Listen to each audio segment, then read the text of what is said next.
नमस्कार दोस्तों, आप सबका स्वागत है। कैसे हैं आप सब? उम्मीद करते हैं कि बहुत अच्छे होंगे। आज इस वीडियो में कवर करेंगे ईबीएस के टॉप 20 क्वेश्चन जो प्रैक्टिस सेट है पेपर 1 और पेपर 2 का।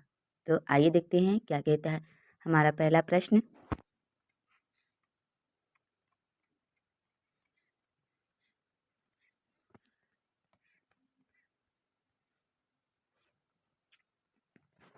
पहला प्रश्न है, नीचे दिए गए रोग के प्रकरण में डॉक्टर किस रोगी को आंवला गुड़ और हरे पत्ते वाली सब्जी खाने की सलाह देते हैं? ए मियादी बुखार, बी चिकनगुनिया, सी anaemia, D dengue.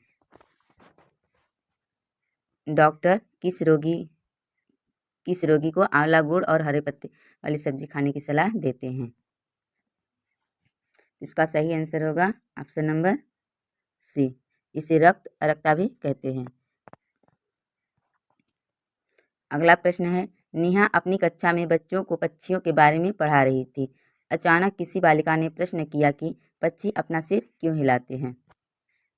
Option number है ए, क्योंकि गर्दन हिलाने से पक्षी उड़ पाते हैं। बी, जब पक्षी सिर हिलाते हैं तो उनका मुंह का खाना जल्दी पेट में जाता है। सी, क्योंकि पक्षियों की आंख की पुतली घूम नहीं पाती। डी, वे गर्दन हिलाकर एक दूसरे से संवाद करते हैं।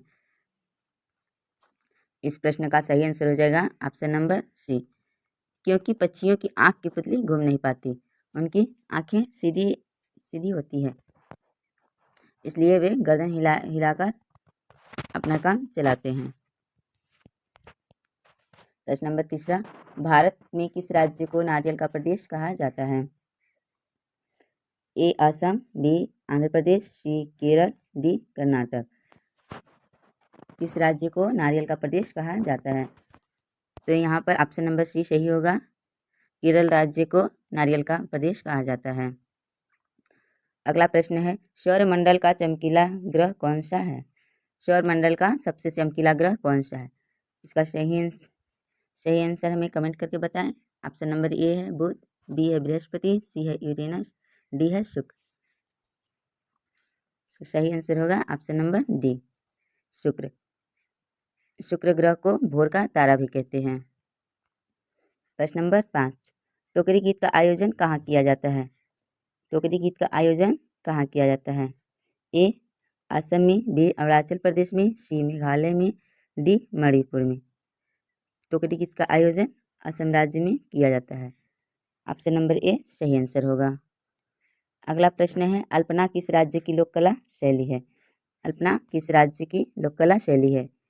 केरल, कर्नाटक, पंजाब, पश्चिम बंगाल। सही आंसर है ऑप्शन नंबर डी, पश्चिम बंगाल। अल्पना पश्चिम बंगाल की लोक कला शैली है। आइए देखते हैं प्रश्न नंबर 7, जाड़े के लिए आम को संरक्षित करने का सही तरीका क्या है? यदि आम को हम लंबे समय तक रखना चाहते हैं तो इसका सही तरीका क्या है? ऑप्शन नंबर ए कहता है जूस तैयार करना और वायुरोधी डब्बे में डालना। बी कहता है रेफ्रिजरेटर में रखना। सी प्लास्टिक के बैग में रखना। डी अचार एवं आम का पापड़ बनाना। क्या हम आम को उसका जूस निकाल करके वायुरोधी डब्बे में डालकर उसको लंबे समय तक सुरक्षित रख सकते हैं? बी कहता है रेफ्रिजरेटर में रख सकते हैं। सी कहता है प्लास्टिक के बैग में क्या हम उसे रख सकते हैं आम को लंबे समय तक? डी कहता है अचार एवं आम का पापड़ बना करके। तो इस प्रश्न का सही आंसर हो जाएगा ऑप्शन नंबर डी, अचार एवं आम का पापड़ बना करके आम को लंबे समय तक संरक्षित रखा जा सकता है। प्रश्न नंबर 8, पर्यावरण संरक्षण हेतु अपिको आंदोलन किस राज्य से चलाया गया था? ए केरल, बी उत्तराखंड, सी उत्तर प्रदेश, डी कर्नाटक। इस प्रश्न का सही आंसर होगा ऑप्शन नंबर डी, कर्नाटक से पर्यावरण संरक्षण के लिए अपिको आंदोलन चलाया गया था। प्रश्न नंबर 9, पृथ्वी का अपमार्जक कौन है? अपमार्जक का सही अर्थ होता है जो पृथ्वी पर सड़े गले पदार्थ पड़े हैं उसे खा करके साफ करना, उसे सफाई करता भी कहते हैं। ऑप्शन नंबर ए जीवाणु व कवक, बी मृदा व जल, सी पशु, डी पक्षी। इस प्रश्न का सही आंसर हो जाएगा ऑप्शन नंबर ए, जीवाणु विषाणु व कवक जितने पृथ्वी पर मृत शरीर होता है उसे खा करके धीरे धीरे खत्म कर देते हैं। अगला प्रश्न है, विश्व में जंगली गधा पाए जाने वाला एकमात्र स्थान है? ए सुंदरबन डेल्टा, बी कच्छ का रण, सी अंडमान निकोबार, डी छोटा नागपुर। इस प्रश्न का सही आंसर होगा ऑप्शन नंबर बी कच्छ का रण। वही एक मात्र स्थान है जहाँ जंगली गधा पाए जाते हैं। ये गुजरात में स्थित है। प्रश्न नंबर 11, नदियों का जल प्रदूषण मापने के लिए किसकी माप की जाती है? ए नाइट्रोजन की, बी सल्फर की, सी ओजोन की, डी ऑक्सीजन की। इस प्रश्न का सही आंसर हो जाएगा ऑप्शन नंबर डी ऑक्सीजन की। नदियों का जल प्रदूषण कितना है और नदी का पानी कैसा है, पीने लायक है या नहीं है, उसकी शुद्धता मापने के लिए ऑक्सीजन गैस की माप की जाती है। प्रश्न नंबर नेक्स्ट देखते हैं, प्रकृति में ऑक्सीजन का प्रमुख स्रोत क्या है? ए वर्षा का जल, बी पर्यावरण, सी हरे पेड़ पौधे, डी सूर्य का प्रकाश। इन चारों विकल्पों में से कौन सा विकल्प सही होगा जो ऑक्सीजन का प्रमुख स्रोत है? Option number A option number C सही आंसर होगा। हरे पेड़ पौधे जो ऑक्सीजन का प्रमुख स्रोत है। प्रश्न नंबर अगला, पर्यावरण शिक्षण हेतु ज्ञान को स्थायी बनाने के लिए सर्वोत्तम विधि है? ए अप्रत्यक्ष विधि, बी भ्रमण विधि, सी व्यवहारिक विधि, डी उपयुक्त सभी। प्रश्न नंबर 13 का सही आंसर होगा ऑप्शन नंबर बी भ्रमण विधि। जितना हम घूम करके भ्रमण करके चीज़ों को देख करके सीख सकते हैं उतना हम अप्रत्यक्ष विधि से नहीं सीख सकते, ना ही व्यवहारिक विधि से। तो इस प्रश्न का सही आंसर होगा ऑप्शन नंबर बी भ्रमण विधि। अगला प्रश्न है, गरीबों की लकड़ी किसे कहा जाता है? ए बांस, बी साल, सी सागवान, डी उपयुक्त सभी। इस प्रश्न का सही आंसर होगा ऑप्शन नंबर ए बांस को गरीबों का लकड़ी कहा जाता है। प्रश्न नंबर 15, बांस किस श्रेणी का है? ए पौधा, बी झाड़ी, सी घास, डी उपयुक्त में से कोई नहीं। बांस को किस श्रेणी में रखा जाता है? इस प्रश्न का सही आंसर होगा घास। बांस को घास की श्रेणी में रखा जाता है। बांस न तो पौधा है न तो कोई झाड़ी है, इसे घास की श्रेणी में रखा जाता है। नेक्स्ट क्वेश्चन, बांस के मकान किस राज्य में बनाए जाते हैं?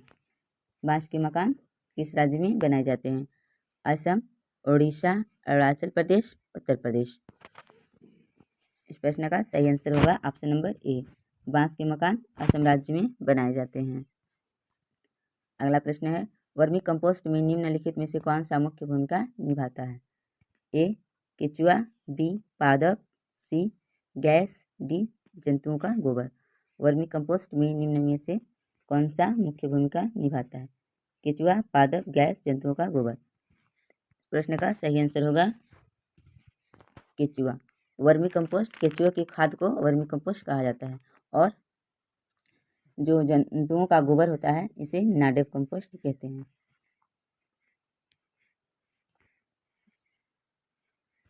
अगला प्रश्न है, किसान का मित्र किसे कहा जाता है? किसानों का मित्र किसे कहा जाता है? हल बैल को, केचुए को, खरपतवार को या उपजाऊ मिट्टी को। प्रश्न का सही आंसर है केचुए को। किसान का मित्र केचुए को कहा जाता है। प्रश्न नंबर 18, कृत्रिम वर्षा के लिए मेघ के लिए प्रयुक्त होने वाला रसायन है? A potassium nitrate, B silver nitrate, C silver iodide, D potassium bromide. सही आंसर होगा option number C silver iodide. प्रश्न नंबर 19, पर्यावरण के अंतर्गत आते हैं? ए हरे पेड़ पौधे व जंतु, बी पर्यावरण के विभिन्न घटकों के मध्य अंतःक्रियाएं, सी पर्यावरण का संरक्षण, डी उपयुक्त सभी।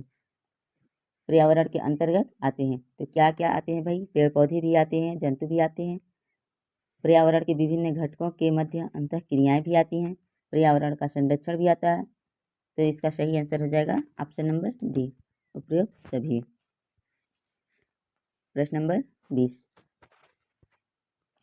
घरों के निम्नलिखित विवरण पर विचार कीजिए। ए है राजस्थान में ग्रामीण कटीली झाड़ियों की छतों के साथ मिट्टी के घरों में रहते हैं। क्या यह सही है? बी है, मनाली में घरों को बांस के खंभों के साथ बनाया जाता है। ये तो हम नहीं पढ़े हैं कहीं कि मनाली में घरों को बांस के खंभों से बनाया जाता है। ये तो असम राज्य की बात कह रहा है, तो ये तो गलत हुआ। सी, लेह में 2 मंजिल के घर पत्थरों से बने हैं। निचली मंजिल जानवरों के लिए और आवश्यक चीज़ों के भंडारण के लिए है। ये भी बात सही है। कौन सा कथन सत्य है? ए और सी। देखते हैं। ऑप्शन नंबर एक कहता है ए और बी। ऑप्शन नंबर 2 कहता है बी और सी। ऑप्शन नंबर 3 कहता है ए और सी। डी कहता है केवल सी। सही आंसर हो जाएगा ऑप्शन नंबर सी, ए और सी।